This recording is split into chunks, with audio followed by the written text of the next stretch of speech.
Writing a great story is not always about the audio on this. Twists or better. Oof, the audio on this. How long? This is 3 months ago, man. Something happened with this audio. Or is that just me? I don't know, man. That's rough. That is Characterization. rough. Sometimes it's about having a great theme that just punches your reader in the soul. Most of your novel exists on a very horizontal plane. Most of the stuff we talk about on this channel is about characters and plot and dialogue and stuff like that. But what a lot of writers forget is that you also need a vertical component to your story. And this is stuff that grapples... Guys, remember what I said. The ultimate thing is full horizontal integration with vertical integration. You have all of the topics, and you have all of your skills in those topics. With, like, the meaning of life, confronting the reality of death, or... Meaning of life. And that's kind of what ours is, right? The meaning of life, the duality of life. Confrontation with death. The struggle for authenticity. Struggle for authenticity. So we'll call this...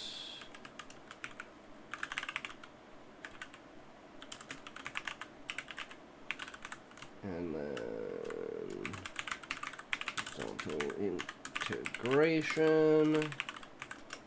We'll do the plot, characters. What else did he say? Dialogue. This vertical component is your theme. Now,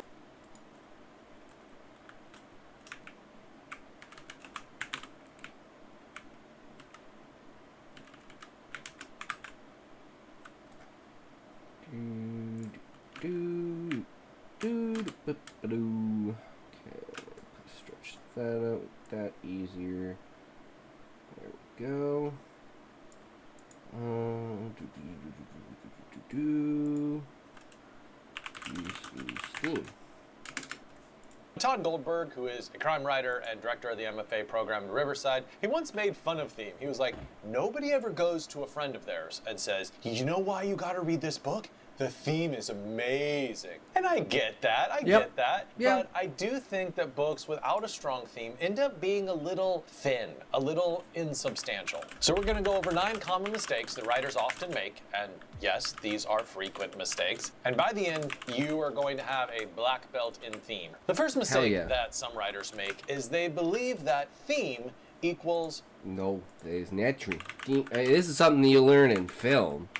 Theme is not the topic. The topic of the story is how much of a influence on reality is consciousness.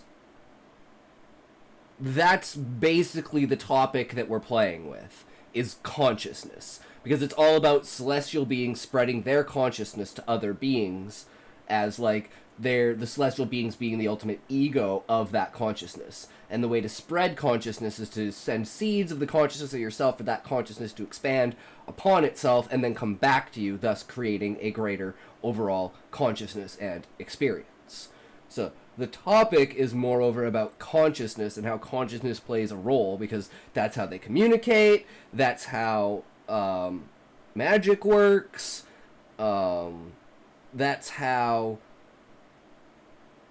the influence of anima, like, creates the story, essentially, because anima is controlling the bodies of the viceroy and the monarch. So they're not their own individual people, they are anima in essence. But anima is also like millions and billions of different people because he's got shards of himself across different planets. But yeah, so let's say the topic equals consciousness, theme equals duality of existence, i.e. good people do bad things and bad people do good things.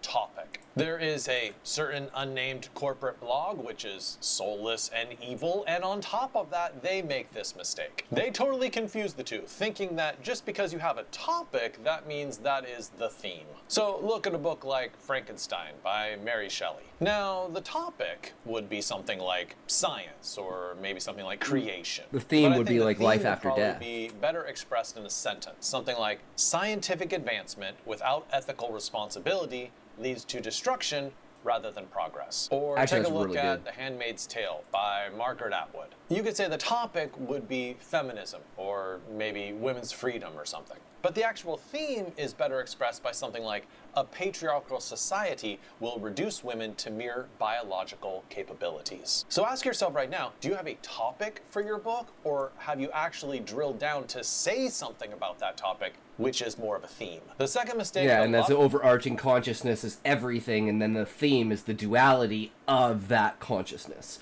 So they're within the same grasp, but they are... Like, the theme is a smaller piece, a subset, of the entire topic. What writers make is believing that you need a theme. Need a theme before you begin writing. Before you begin writing. Now, there are some... I didn't even know what the theme of the book was until I really sat down and thought about it on stream when we were doing chapter 1. And I was like, what is the actual theme? And then it came to me like the... Anima wants a perfect utopia for all of existence to just thrive and expand and be amazing until he eats them. But Gaia wants there to be strife, conflict, disaster, disease, and terribleness because you actually get to experience the full scope of life and you get to learn the value of life. And since consciousness is infinite, there's no loss overall from having these. You just seem to have loss from a physical standpoint. But as we've experienced at the end of the book, or the end of the series, that physical existence is not all that is consciousness. And that is challenged extremely at the like 5th hour. When everything's about to hit the fan, Husai's like, okay, fuck it, I can't do it, you gotta do it, guy, take me over. And she's like, no, not happening, bro. I am not destroying something so precious as your consciousness. You don't understand that simply killing something does not destroy their consciousness. But if I took over your consciousness, try and take over your body, it would destroy your consciousness and you would just cease to exist. You would never return to me. And you would be a loss. And afterwards, he like argues with her the whole time for it. Until she breaks the shell, and there's no real conclusion to that until he appears behind her, inside of Anima, puts his hand on her shoulder, and is like, you were absolutely right. I'm so glad you didn't, follow what I said. And I'm sorry I was so, I didn't understand. And she's like, yeah, no worries, it's all good. Let's fucking kill this bitch! Right? Writers who end up finding the theme for their book before they start writing. But in general... Another thing is, like, as you're writing the book, the theme will evolve as well. And like, it should emerge almost as a intrinsic part of the story. Because otherwise, it feels forced. That's why I like to think of the ideas first and then categorize the ideas and then see where the holes are and what ideas I need to fill in. So that way I don't fall into the trope of, oh, these are this is the theme, this is the purpose of what I'm writing, but you're not actually fully expressing the theme. So it's like you're trying to say the wrong thing to the reader. And I think that's something that, like, I don't think people really don't talk about, is, like, the expectation versus... the expectation of the author versus the expectation of the reader when it comes to portraying the idea. I'm an idea reader and writer. I only really, really care about the idea, because that's the only thing I'm really going to remember, is, like, what are you trying to say? And if you say it well, then it's enjoyable. If I know what it is, but you don't say it well, I'll still enjoy it. But if you say it's so bad that I don't even know what it is, or I feel like you're trying to say one thing, but the story itself is trying to say another, and it's almost like you're in this blind spot where you're like, did the author not think about this? And when you finish the book, you're like, well, that thing never came to a close, because I guess it was just my imagination that it ever existed to begin with. It was just something beyond the scope of, I guess, what the writer had intended. Which, if that's true, that's kind of a good thing because it created its own piece within it. The problem is the author didn't see that piece or use that piece in any way. I think this is actually very rare. Most commonly, writers discover their theme 3/4 of the way through their book, or even after they finish the whole first draft. The danger of coming up with a theme before you even begin the book is probably best summed up by the phrase, no surprise for the writer, no surprise for the reader. I guess that's a great way to say it. That's why I love things like, for instance, when we were talking about Zayd's death and the fact that I wanted Zayd to die, and I'm like, at the same time, I'm like, okay, well, we gotta find a way to, like, how do we do something that makes people know that this character, the character at the beginning, that's the image of Husai in the Compearl that kills Torg, is actually the Monarch.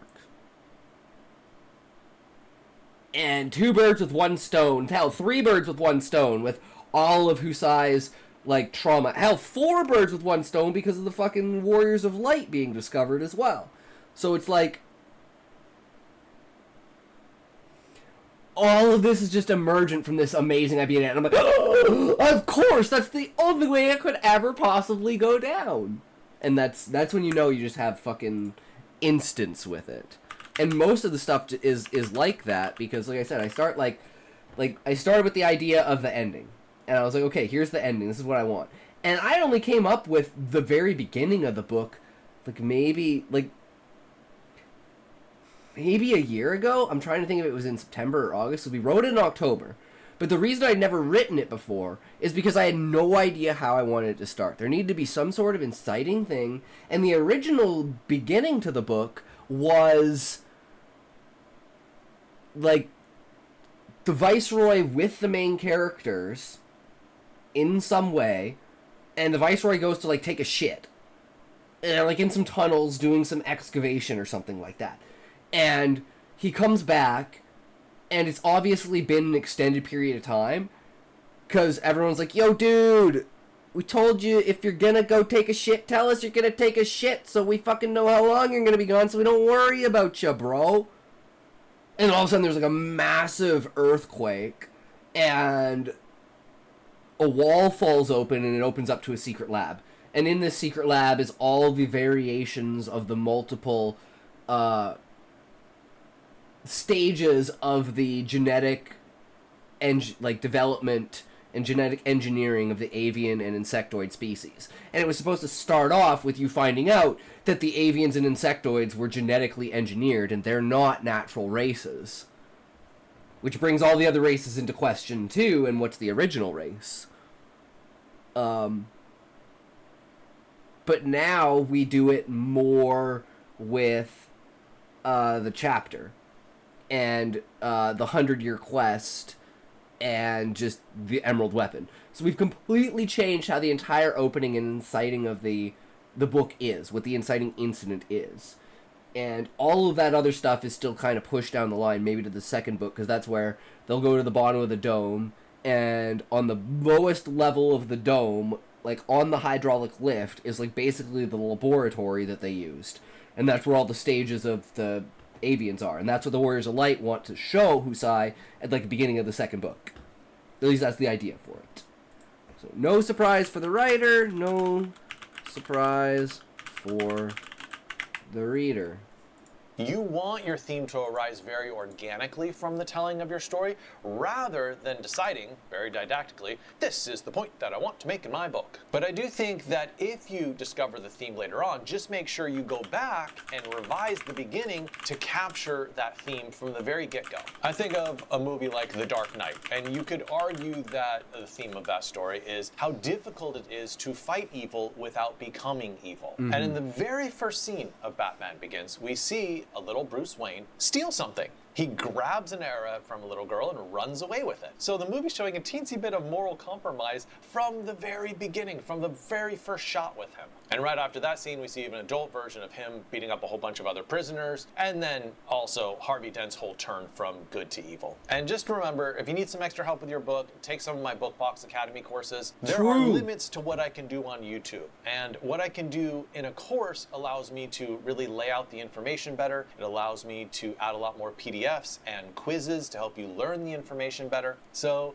you know, I know YouTube's great, YouTube's wonderful, I enjoy teaching on YouTube, but if you want the structure of a course, check out the Academy. Now, this third mistake is super common. A lot of writers make it. It is, your theme should be explicitly stated. Your theme should be explicitly stated. False. Now, there's nothing wrong with having a character delivering a single powerful line that encapsulates a lot of what your theme is. But in general, I would say that the theme of your story, think of it as being like in the basement of your story. Okay. Nothing wrong with a single piece of dialogue to portray a strong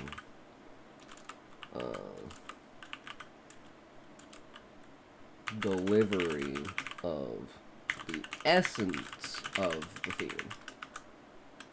Think of theme as the basement.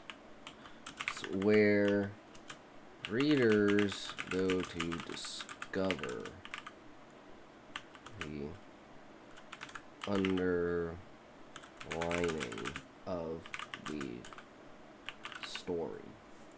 It affects everything in your story, but it's not actually on display in any sort of very explicit way. In general, you want to show your theme rather than tell your theme. So the danger is that you just start lecturing and the book gets a little bit too preachy, and then the book ends up being joyless rather than entertaining. Now, if you watched a lot of my YouTube videos, you'll probably know that this is the point where I would likely bring up Ayn Rand and Atlas Shrugged. But then I started thinking, this isn't exactly a problem that is limited to, say, libertarian or conservative books. I mean, there's a large chunk of literary fiction which commits these exact same errors, but just in a more liberal bent. Like a great example would be Tommy Orange's book, There, There. For the first 20 pages of that book, he just lectures you on this is how Native Americans were treated in the founding of the United States. There's no characters, there's no plot, it's just basically historical information as if it's a nonfiction book, like finger wagging at the reader. So in general, your principle should be to let your narrative do the heavy work of your theme.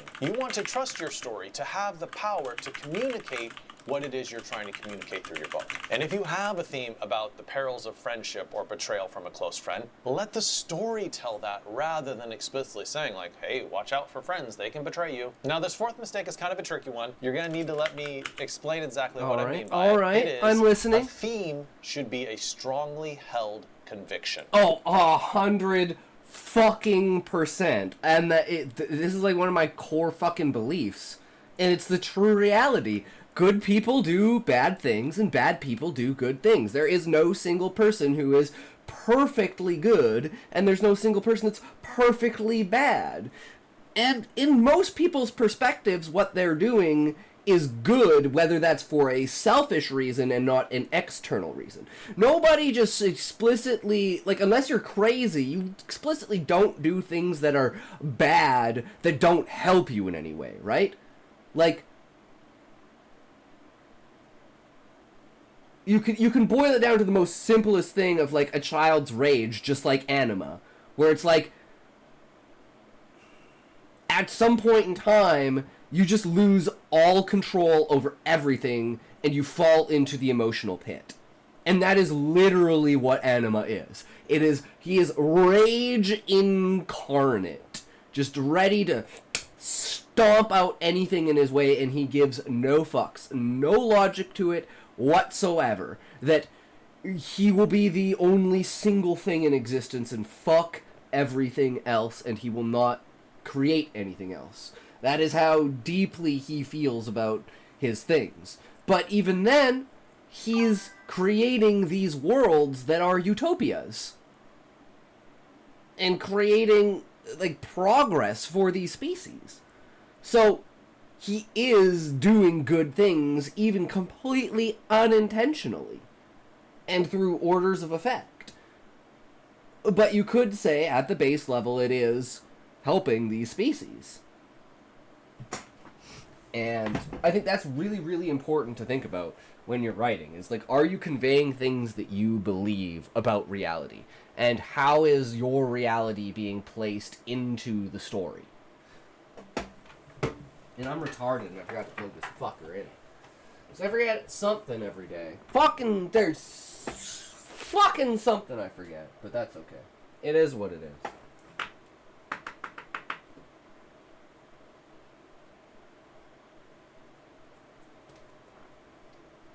Fucking ads, man. I fucking hate ads. Why it gotta be goddamn ads? What is it with these ads, motherfucker? I don't know what's up with these ads, but it ain't cool. GPP! Yo, yo, yo, what's up, brother? How's it going? We made ads, brother. But yeah, we're doing good. How are you? How are you?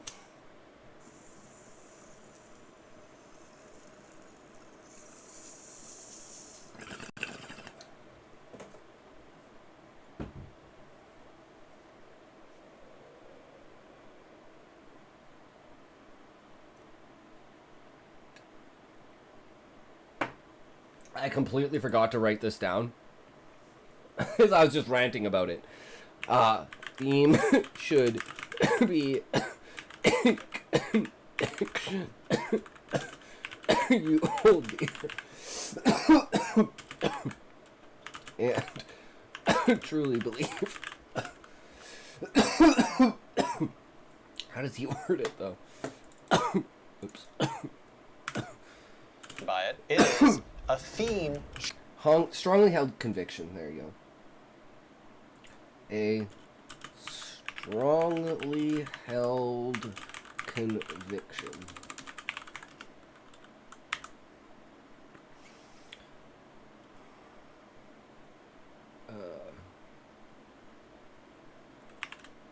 This duality of existence is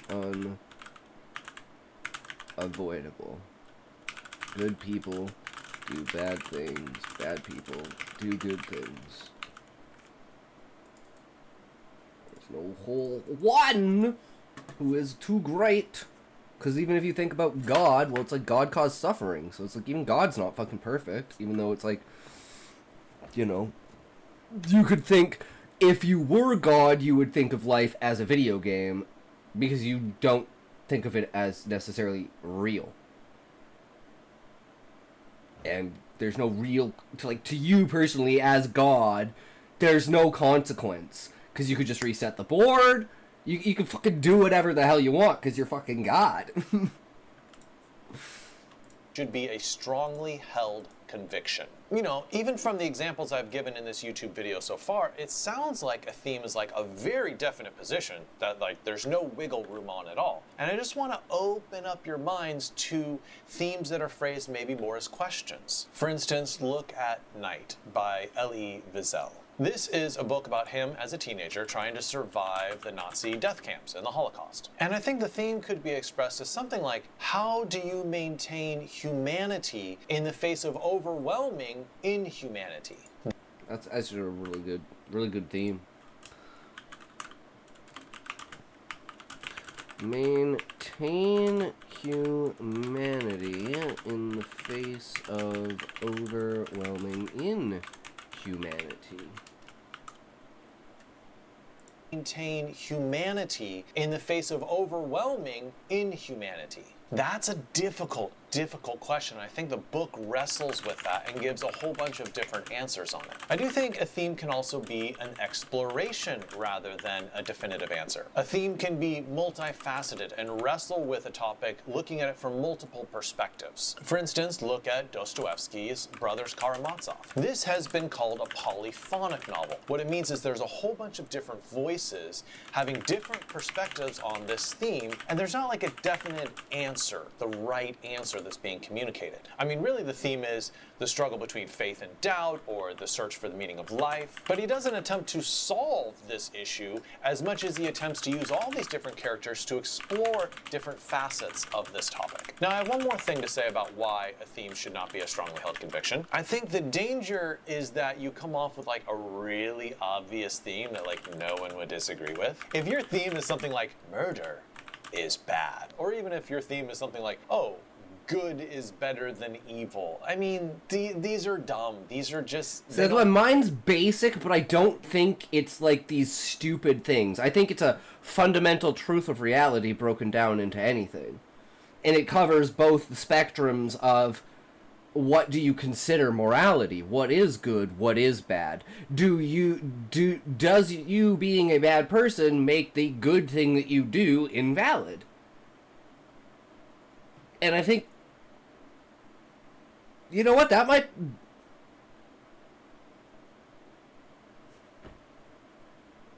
So in the face of the truth of this duality, how do you deal with that?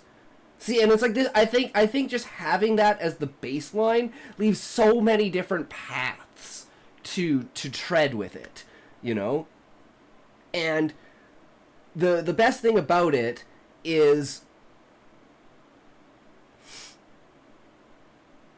there could be other themes.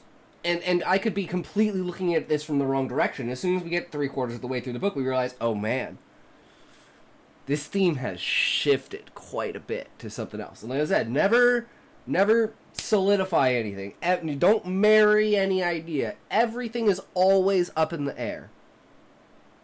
There could always be something better. So never settle.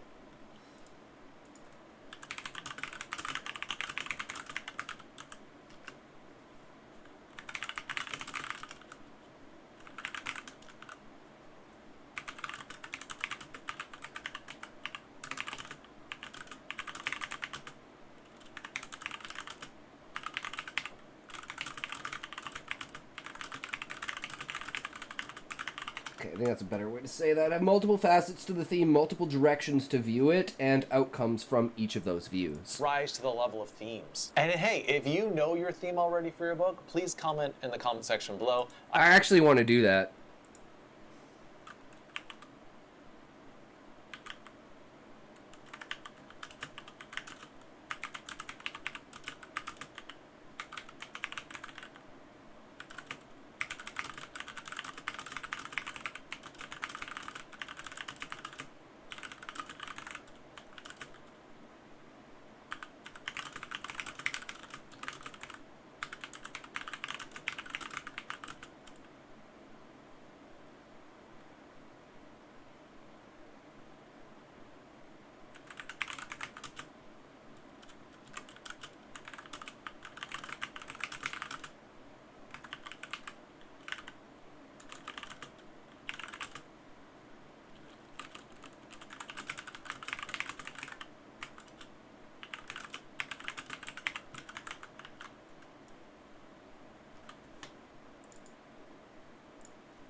Theme, the duality of existence. Good people do bad things and bad people do good things. Does being good invalidate your bad actions? Does being bad negate any good that comes from your actions?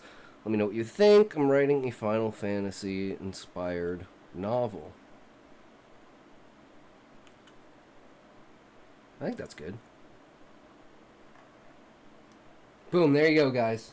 I'd Our love to first hear it. comment. Now, this next mistake is one that dupes a lot of writers. It is number 5. Your protagonist's convictions. Your protagonist's convictions are your theme. Not necessarily.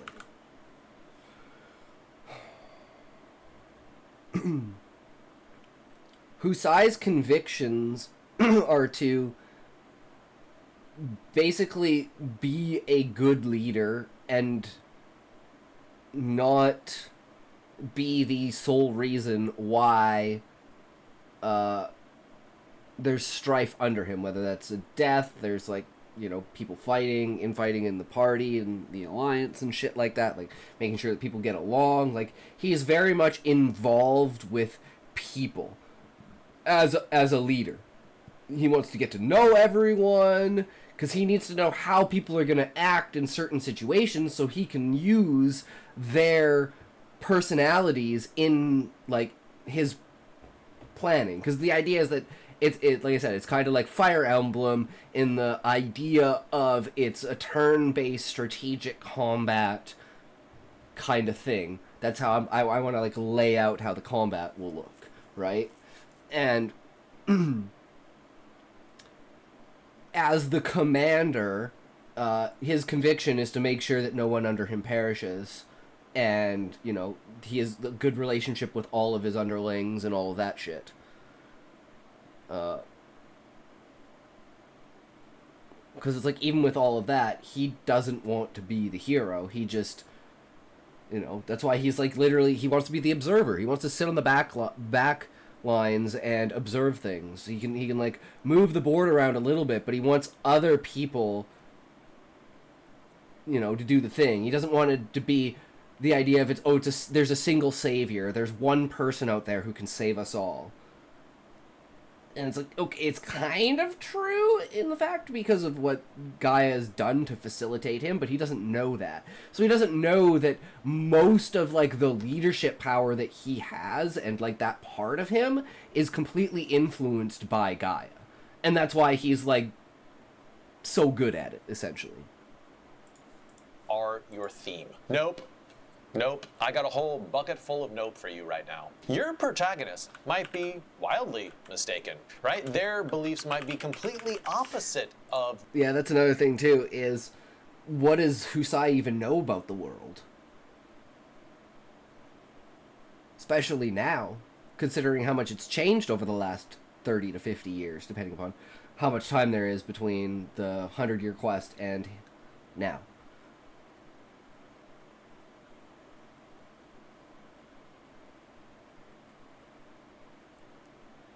The theme that you're trying to convey. Think of Walter White in Breaking Bad. The theme is something like unchecked personal ambition warps your moral sensibilities. Now, does he think that?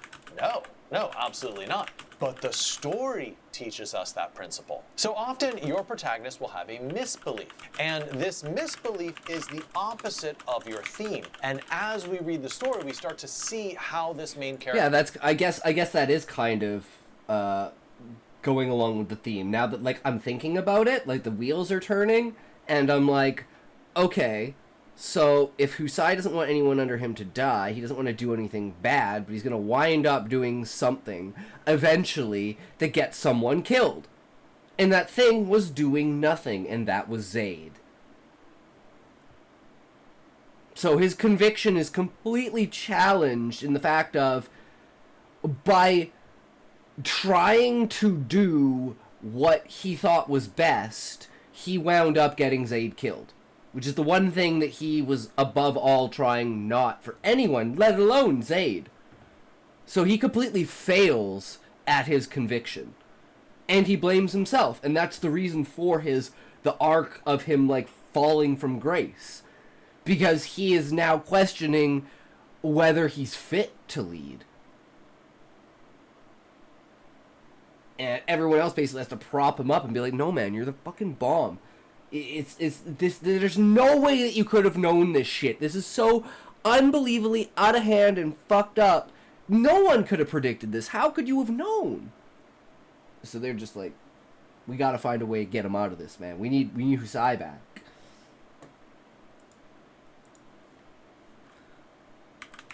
Husai tries to protect Zaid by not taking him as a journeyman, i.e. a squire, leaving him in the tree.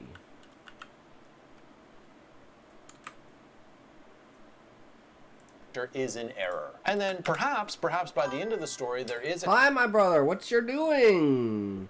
Androdesp. We are working on improving theme and discovering theme in our book. And so far, we have asked... Like, we knew the theme was the duality of existence and good people do bad things and bad people do good things.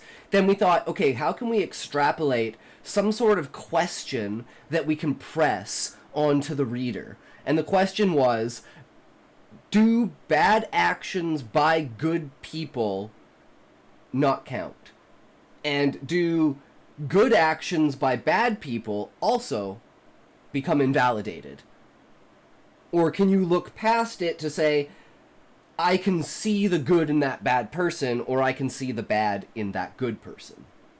And then we look at our main character and say, how does this manifest through our main character? And it's through his conviction that he doesn't want anyone to die under his command, and simply enacting that by not allowing one of the characters to join in his party and bring him along with the quest is the very thing that causes that character to die.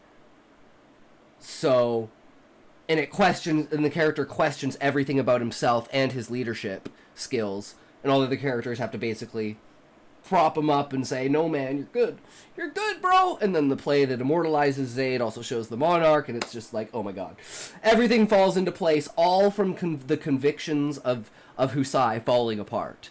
And it's just like, oh, I love it. It's just beautiful. Another test passed, boys. Kind of epiphany or character change, and your protagonist realizes that they've made a mistake, and they come around to the theme at the very end of the book. The sixth mistake some writers make with theme. Because he's like, if I could ever, like, he has to accept himself making bad decisions and causing bad things to happen. If he can't accept that he can have these negative outcomes, and basically it's inevitable for these negative outcomes to occur, he can't grow as a person, right?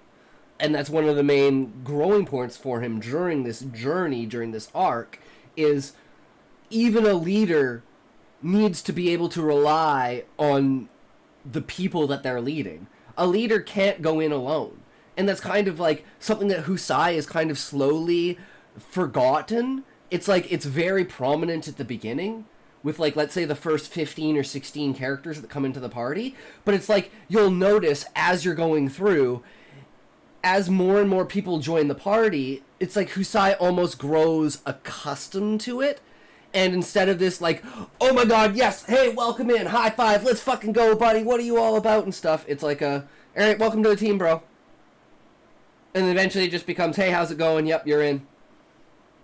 And it's like, and then that comes back to bite him. And then he goes back to the basics of, okay, we need to start making more personal connections with people. We need to start going back to actually, like, literally thinking of them as people and not, like, underlings kind of idea. And this is just a realization that he has through all of this to completely change his character. And it's like, you can see this foil coming out slowly as it progresses, and you're just like, no, Husai, go back to the way you were, man, what's going on? And then you'll be like, oh, I fucking see what you did there. It's fucking perfect, because it's all just innate. It just fucking happens. Is every character should support... Every character should support the theme.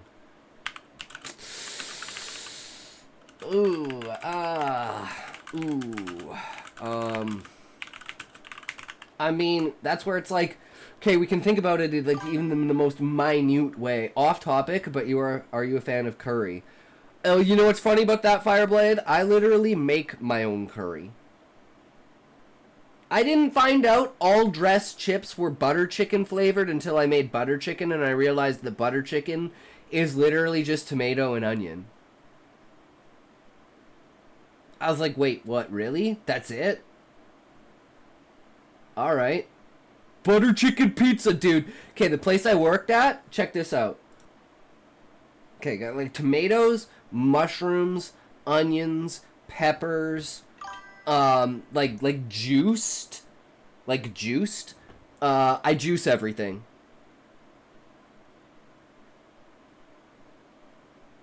And then the main thing that works with thickness is mushrooms. Because depending upon how much mushrooms you add, because it's more of a paste. That's how you can thicken it. So you can either have it like very watery, or you can have it very thick, like chili. Oh, that's the other thing. It's like crushed beans. What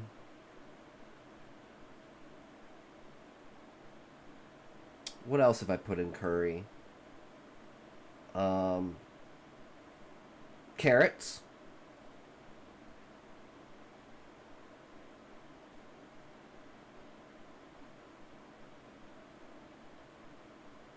Yeah, I think that's about it.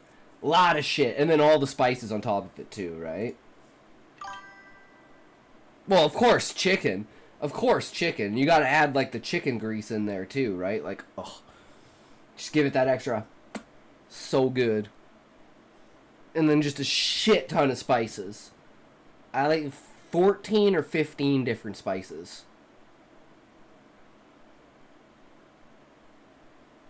And then you can control, like, the spice level via that. Garam masala. Yes! That's what my friend loves. Fucking epic shit. But yeah, man. Living in Canada, it's like Indian food is like the fucking shit here. It is so fucking good. So fucking good. Support your theme. So this overlaps a little bit with the protagonist one. But in this case, we're looking at the antagonist or the foil in your story. In a lot of cases, they're going to represent the opposite belief of whatever your theme is communicating. So look at a book like One Flew Over the Cuckoo's Nest by Ken. Thought you were American? No, I'm Canadian. I'm fucking Canadian. Why? Fuck Canada. Make Alberta great again, America. Make BC and Alberta State 51 and State 52. Fuck Canada. This bullshit. No, our government's fucked. You think your government's fucked? Our government's fucked, dude. Like 90% of Canada knows that Justin Trudeau is Fidel Castro's son. Yeah, it's basically all country. It's basically Kansas. It's like Kansas or like Massachusetts or Alabama. Something like that. It's literally every town I've lived in is a farming town. Like, it is just like we're like 45 minutes to an hour outside of any main like city, and it's like everything is farmland. Absolutely fucking everything is farmland. And it's like the main thing here is like canola. And it's like the stuff that's not for crops is for animals. Like the field behind my house is a cow field. It's a pasture field. And there's like 3 or 4 of them that they rotate through the years. Or through like the year. Kesey. There are a bunch of patients in a mental hospital, and they are... Fun fact, The Last of Us was predominantly filmed in Alberta. Yeah. Canada, like BC and Alberta, have like a really, really, really insane film industry shit. That's why I took film in school, because I wanted to be in film, because one of the best schools is in Vancouver. The Art Institute of Vancouver. And it's had so many different, like... I'm pretty sure Ryan Reynolds went there. Like, for his acting career. Because he's a Vancouver homegrown boy. I'm actually related to him in, like, 5 different, like, off steps, you know? Like, great aunt's third cousin, twice removed, wants to, like, you know, adopt it, like, you know, like, it's pretty much as far removed as you can, but apparently we're related to him. I'm like, that's fucking dope.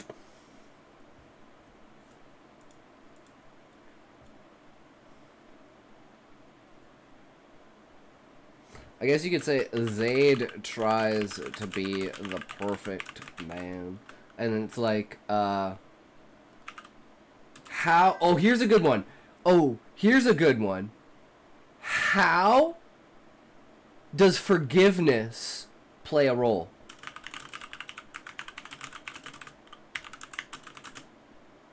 In a good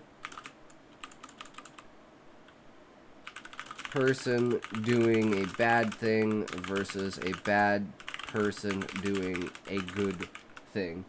Can there be one singular thing that can redeem even the most fallen of souls?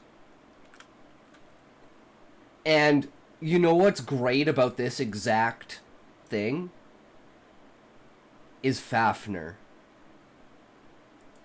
Fafnir is like the pure embodiment of this because he has basically been driven to madness and hate to the point that he's willing to do anything to stop the monarch.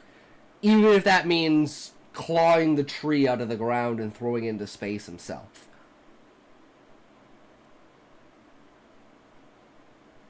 So, he could say no matter how much good the people inside of the tree want to do, Fafnir will always say, get the fuck out of here, you don't know what you're talking about. Which kind of... Hussai's like, well, bro, you know, like, come on, man, not everyone's fucking, you know, people don't even know what the hell is going on. And Fafnir's like, their ignorance isn't a justification for their compliance and inaction. Even though in reality it absolutely is. They have no idea what the fuck's going on. They're living in a goddamn paradise. How the fuck are they supposed to know? And it's not like it's still gonna take like millions of years for anima to get there. None of these people are gonna be alive. Like at that point, like the tree would have grown into like the size of the fucking solar system. And life would be absolutely everywhere, and Anima would have one of the largest meals he could have ever asked for. And we kind of stagnated that to the point of now making it a stalemate final battle of consciousness with Anima. And then there's Gaia, who's the good person, but she wants bad things to happen. And it's like, could you even consider yourself a good person after, you know, wanting all of this? But it's like, it's for the greater good of expanding and showing consciousness and souls what the experience of life is. So that they don't become stagnant like what's happening in the tree, where you have the bottom 15, which is the bottom 15% of society. And I forgot to add one thing in there that I was thinking about today. It's basically like segregated parts of the tree that are for violence, sex, and drugs. And every possible combination of them. And gambling. Because there's going to be a Colosseum. And gambling on the Colosseum is like fucking huge. It's a massive thing for people to do. It's super epic. But that'll be more on the dark side of the Adventurers Guild. Because why would you ever go to the bottom 15? At least the main characters, right? By the swaggering, bucket-o'-fun McMurphy. Now, McMurphy believes, and this is honestly the theme of the book, that the individual must fight for their freedom. Individual must fight for their freedom against the crushing weight of institutional control. Against the crushing weight of institutional control. But McMurphy is opposed by the antagonist, Nurse Ratched. Does she believe in that theme? No, absolutely not. Nurse Ratched believes something much more like institutions must use their power to enforce order.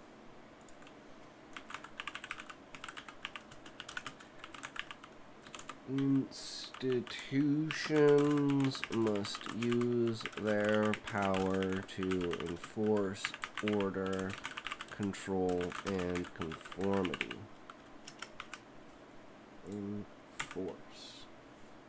Control and conformity. So it might be a really good exercise for you to take a character like your antagonist and figure out, okay, what is the theme for them? What do they believe? And make sure it is directly opposed to, say, the theme of your book that your protagonist believes or the theme of your book as you can. So separate the sides of your theme and have characters represent those sides. Protagonist. Let's say something like, could you forgive the ultimate atrocity in the name of a greater good? And then, like, antagonist.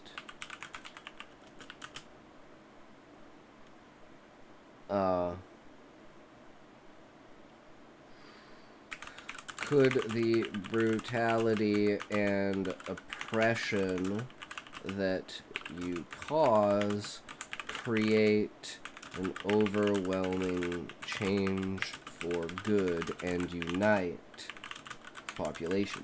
Because, I mean, that's kind of what happens, is through killing Zaid, the monarch shows himself his true colors, and but I mean, it's like, you gotta think about it both ways too. Zaid was breaking the law. All the monarch was doing is proving a point. Don't break the law. You break the law, I bring down the fucking hand of justice. I say you leave, you fucking leave. Get the fuck out. You don't get no shit. But that singular act cascades the entire Adventurers Guild against the monarch because they can't go back to the tree, so they can't see their families, so, like, they're basically, like, exiled for no reason, no action of their own, just simply because the people of the tree decided it through rumor. They didn't even know if, like, the attack on Garuda was real at all, and they're still deciding, no, get the fuck out. Monarch, if you actually have the power to control stuff, because they're losing faith in the Monarch, too. So this is like a power play for the Monarch to be like, all right, you know, I needed something to get the people back into my hand, and this is the thing to get the people back into my hand. But he gets the people inside of the tree, not the Adventurers Guild. And just the overwhelming size of the Adventurers Guild, plus the Beastmen, plus the dragons, plus Gaia, it just becomes such an overwhelming force that there's nothing but the tide itself of the monarch and the viceroy to hold back the main characters.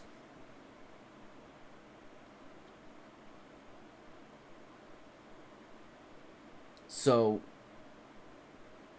I think we definitely have both sides of the coin there with that. Conceive of it. And very last point on this topic, remember that every single character in your book can have a slightly different relationship to your theme. For example, say you have a sidekick character in your book. Perhaps they believe in the theme intellectually, but maybe they are too timid or too cowardly to act upon it. So once you have a theme for your book, try coming up with a whole list of characters and figuring out what is each character's relationship to that main theme. I think what you find will probably surprise you and will deepen your understanding of how to write the theme in your book. Now this next point about theme is a little bit controversial, but hear me out on it. Hot take. Number 7. Hot take. You need multiple themes. Ooh.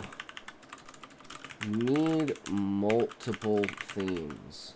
I mean, I don't think it's necessarily bad to have multiple themes. I don't think you necessarily need it. but the more the merrier. I think, like, to a point, because it was like we were analyzing subplot, right? And like let's just go back, and this is like just what we could think of off the top of our head, right? No, that's not what we want here. React notes, sort by date.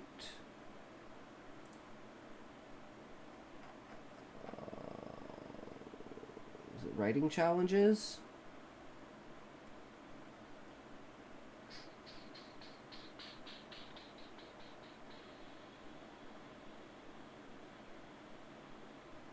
Damn, I can't remember exactly where it was. Hold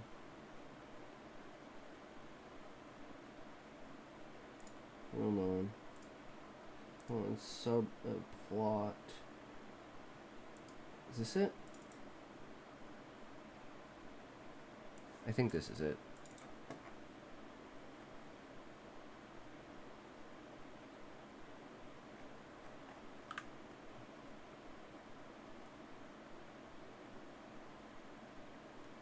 No.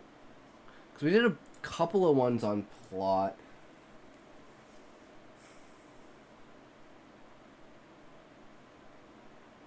Maybe it was failed series? Oh.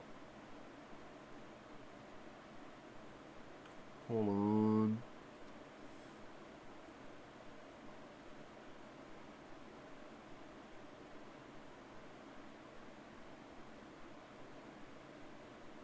No.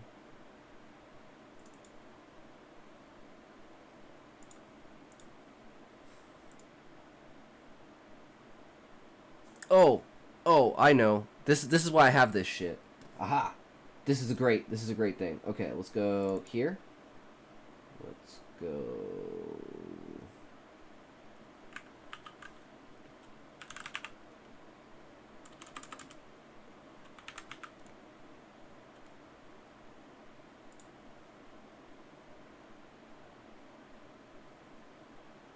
Do I only have... Oh, that's why. That's the wrong folder. Fuck, I'm retarded.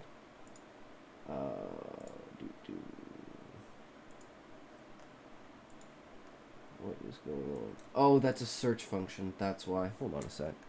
Fuck me. This is ridiculous. Raw clips. That's what I want. Use raw clips. Is it in here? Damn, I must have deleted it. You know where I can find it, because I'm retarded. Because I upload everything. So we can go to... Clips channel? Or I guess actually we just click on this.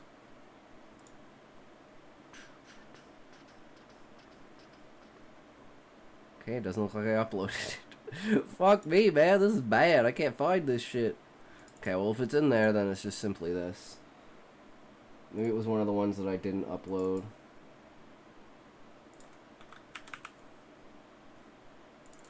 So let's look at subplot.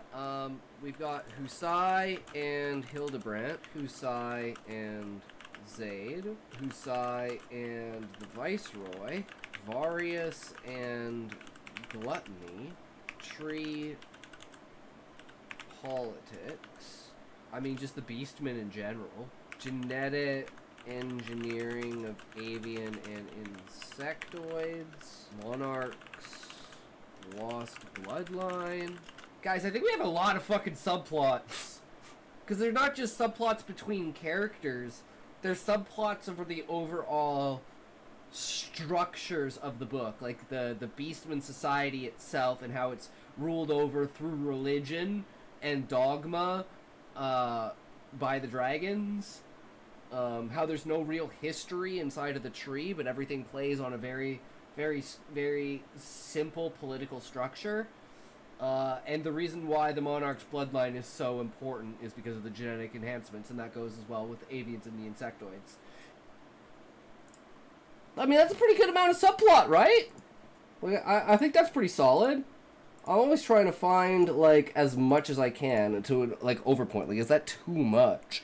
But it's all just emergent. It's not supposed to be placed in there for any reason. It's just supposed to be a natural outcome of that, of the story, of just saying the story.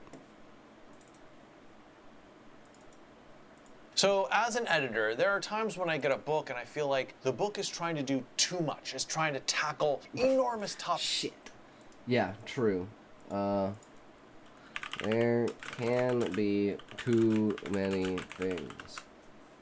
And it's trying to tackle a lot of enormous topics. And what ends up happening is that it sort of dilutes the power of the main theme, or dilutes the power of the main thrust of the novel. So what I try to do is offer guidance that like says, okay, what can we cut from this book to allow the greatest parts of this book to shine through? So I would say that honestly, most of the time, you really only need one main theme. Now, can you have like sub-themes? Absolutely. You can have, say, two minor themes and then one major theme. But I think in your head, it's actually very helpful for you to think, this is the one main theme that I'm really wrestling with in this book. But I will say that this depends upon the size of your book as well. If you are writing this gigantic, sprawling, multi-generational novel like Pachinko by Min Jin Lee, I mean, this book's a doorstopper. So of course you can get away with far more themes than you can get away with something like The Alchemist by Paulo Coelho, which, you know, it's a little teensy book. It's a little fable. Now this next mistake is very dangerous. It is number 8.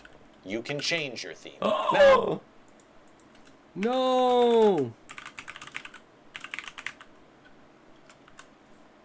I'm not saying that during the process of writing your book, sometimes you discover something about the theme and then you end up changing it. I mean, that's fine. That's really a natural process of writing. What I'm trying to say is, in your finished, published version of your book, you don't want the first half to be wrestling one particular theme, and then the second half switch to a completely different theme. What this gives the reader is a kind of thematic whiplash. They had bought into the premise of a book thinking, oh, this is what we're dealing with in this book, and then you sort of pull the rug out from underneath them and say, oh, surprise, guess what? Now we're on to this completely different topic.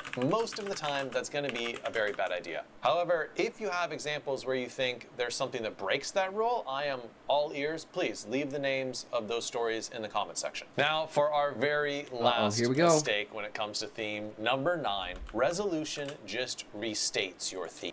Ooh. Resolution just restates your theme.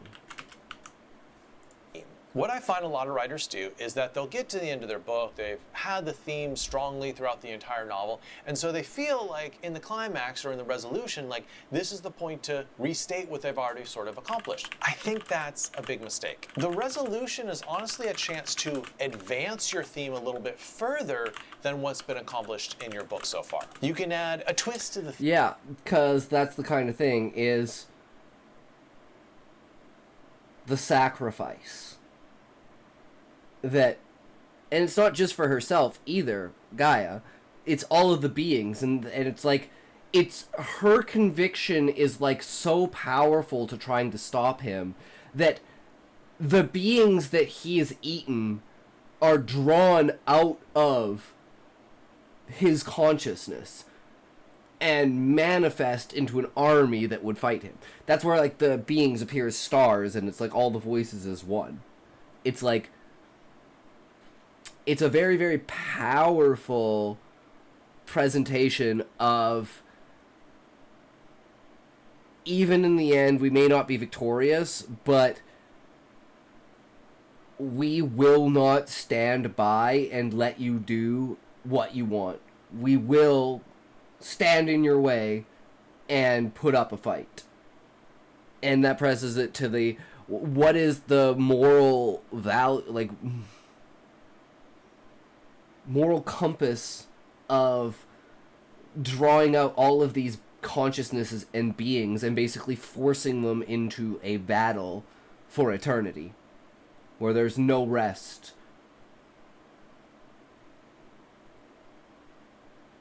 It's like the sacrifices that have to be made. And that's just the facts of reality. You can't escape these situations.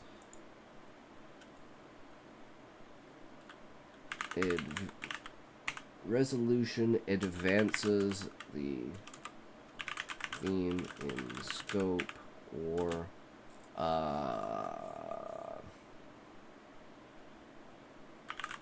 depth.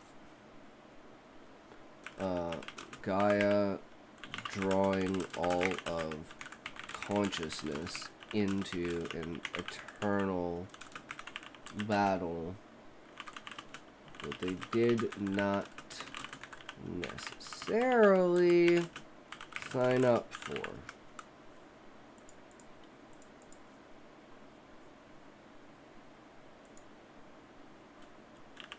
This once again states the theme, but in a new light, placed once again on Gaia, and I guess what could be perceived as I had a word. Once again states the theme, but in a new light, placed once again on Gaia, and what could be perceived as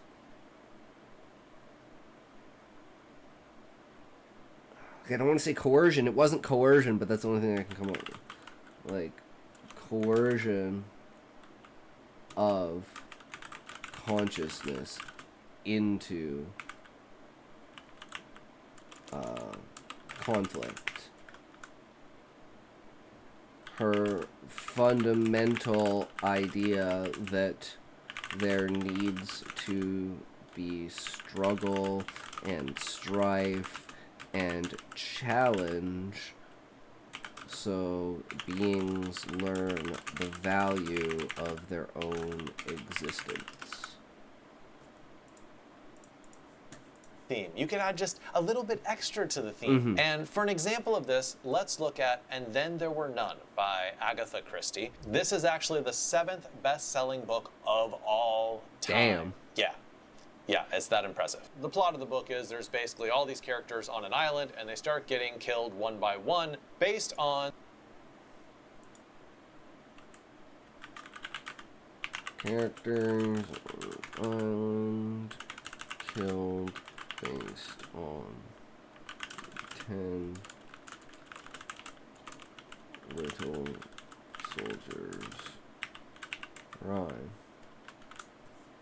The 10 Little Soldiers rhyme. Now, readers might think, from most of the novel, that the theme is something like human capacity for brutality or the inevitability of fate. But, spoiler alert, in the very end of the book, they discover this bottle with a message in it. And it's from one of the guests revealing that he was a judge. Good morning! And the people on this island... Hey, Eddie. How's it going, bro? Welcome, welcome. We are discussing theme today.